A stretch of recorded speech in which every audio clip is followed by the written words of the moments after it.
Shalom, shalom, shalom, peuple de Dieu. Tokutani susu mokonalelo, to bondeli. Seigneur, te péché merci pour n'attendre susu malamo péché bisote val susu dans quoi édifier peuple nayo. Ce qui a été Seigneur, au pambo la motonyo so azola nangai natango yo pe grâce pe faveur nayo ezali kolona banso na kombo na Yesu Kristo to tikitango na maboko nayo. Amen. Shalom peuple de Dieu, Sambe azwa lokumu, oyo asangisi biso lisusu pe akutanisi biso na mokolo na lelo te balisusu na kopartage maloba na Nzambe. Tofungoli babiblia na biso na Jean chapitre 14, totangi verset 1, Bibelobi, que votre cœur ne se trouble point, que votre cœur ne se trouble point. Que votre cœur ne se trouble point. Croyez en Dieu et croyez en moi. Que votre cœur ne se trouble point. Et ça maloba kolo Yesu Kristo aibisaki baye koli na ye avant séparation na ye na bango. Aibisi bango alobi ete mitema na bango etungisama te. Bandimela ye Nzambe pe bandimela ye. Ndeko moningami sango malamu na memeli yo lisusu na mokolo na lelo ezali ete kotika te ke motema na yo ezala trouble, kopermettre te trouble ekota na motema na yo, kopermettre te ke trouble ebala koenvahi motema na yo. S'il y a des choses ezali ko troubler bato na tango oyo yo mwana Nzambe ko zala troubler te. Tozali komona tout ce qui se passe dans le monde na épidémie oyo ya coronavirus oyo ndenge za ko sala pe na mboka na biso pe c'est combien de partout dans le monde. Comment est-ce que bato baza kolenga ndenge bato bazali ko banga Yesu albina ebisala bana na ete mitema na bango etungisama te. Mitema na biso etungisama te. Tondimela Nzambe et puis tondimela kolo Yesu Masia. Motuna ezali ete pourquoi esenge na biso kozala trouble te.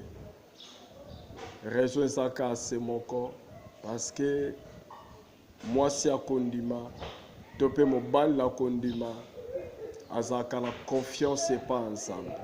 Et moto aza la confiance et pas ensemble. Bien-aimé dans le Seigneur et l'on comment côté ko bangisa. Oui. Coronavirus est ça puissant, mais notre Dieu le tout puissant. Coronavirus c'est ça ko ravager ba ezali ko panza ba famille, ça ko détruire mokili. Mais Dieu est capable de tout. La Bible nous dit, il envoya son esprit et il renouvela la surface de la terre. Donc Dieu est capable de renouveler toute la surface de la terre. Dieu est capable. Et là, comment que bangisayo esate, kobangate, ton Dieu est vivant, ton Dieu n'est pas mort, ton Dieu n'est pas dans les tombeaux. Mais il est bel bien vivant, Jésus-Christ de Nazareth. Il est le même hier, aujourd'hui et éternellement. Il ne change pas. Bien-aimé dans le Seigneur, même si vous avez un hôpital, vous avez la épidémie, vous avez déjà infecté, n'ayez pas peur. Il s'appelle Jéhovah Rapha, il est capable de te guérir. Même si le coronavirus est à la porte, ton Dieu est capable de t'épargner. Et ton Dieu est capable de te préserver. Yona libotana mobimba. Jusqu'à ce que épidémie oyo, peste oyo, et banakoleka. Zambe abatela yo, Zamba bomba yo. Denge abatela ki bana Israël na Égypte. Denge moko pe Zambe abatela yo, abomba yo, na tango yo. Toza confiné na bandaku.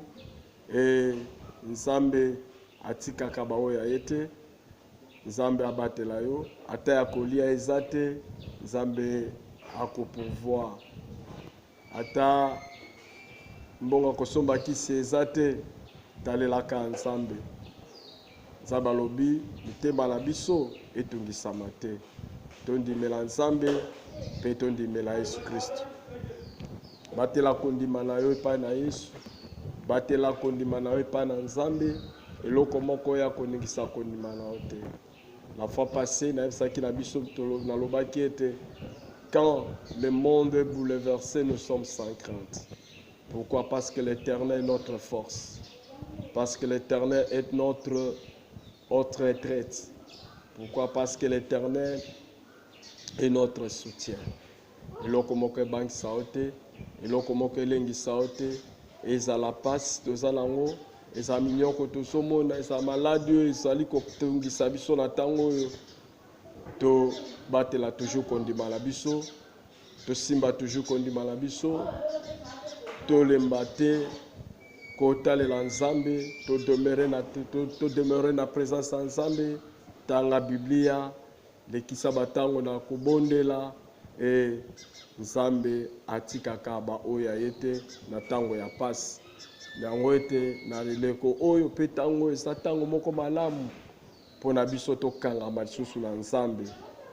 Tango bamosusu bazotika nzela na Nzambe, tango bamosusu bazoloba ete Nzambe abwaki biso, Nzambe abosani biso te, Nzambe abosani moto te, Nzambe abwaki moto te, me moto nyonso oyo nyonso aza ya Nzambe, Nzambe aza na contrôle ya situation nyonso.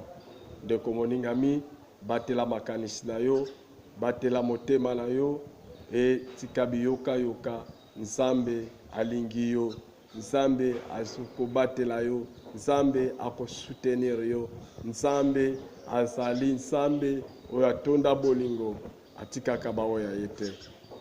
Que votre cœur ne se trouble point. Croyez en Dieu et croyez en Jésus-Christ. Oui, Jésus-Christ est notre Seigneur, Jésus-Christ est notre Sauveur, c'est lui le chemin, c'est lui la vérité et c'est lui la vie. C'est lui le consommateur de notre foi, c'est lui l'auteur de notre foi. Bien-aimés dans le Seigneur, gardons notre silence, ne soyez pas troublés. Croire en Dieu, croire en Dieu et croire en Dieu. Que le Seigneur vous bénisse, que le Seigneur bénisse tous les chrétiens de l'Église au centre évangélique La Révélation, et Dieu garde mon pasteur Bruno et tout le peuple et tous ses enfants de partout dans le monde.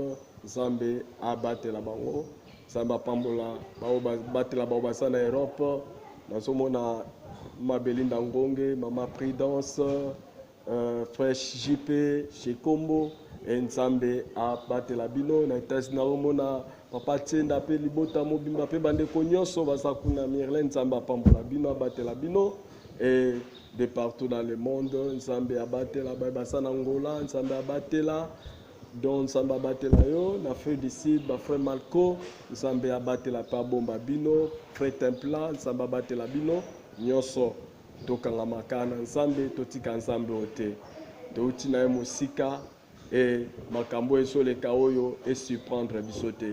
Notre Seigneur déjà ebaka déjà ko prévenir biso yango d'avance et tout se préparer parce que la fin de toutes choses est proche. La Bible nous dit l'Éternel ne tarde pas à l'accomplissement de ses promesses, comme quelques-uns les croient, mais il est de patience envers vous, ne voulant pas qu'aucun périsse, que tous parviennent à la repentance. Bye, à la prochaine. Ezalaki Wabino, Moussana Nzambe, Moussana Bino, le berger Étienne Bokopolo, Onyo Salingi, à côté en contact Nangai, à Bengingai na plus 243, 81, 450, 79, 98. 81, 450, 79, 98. Que le Seigneur vous bénisse.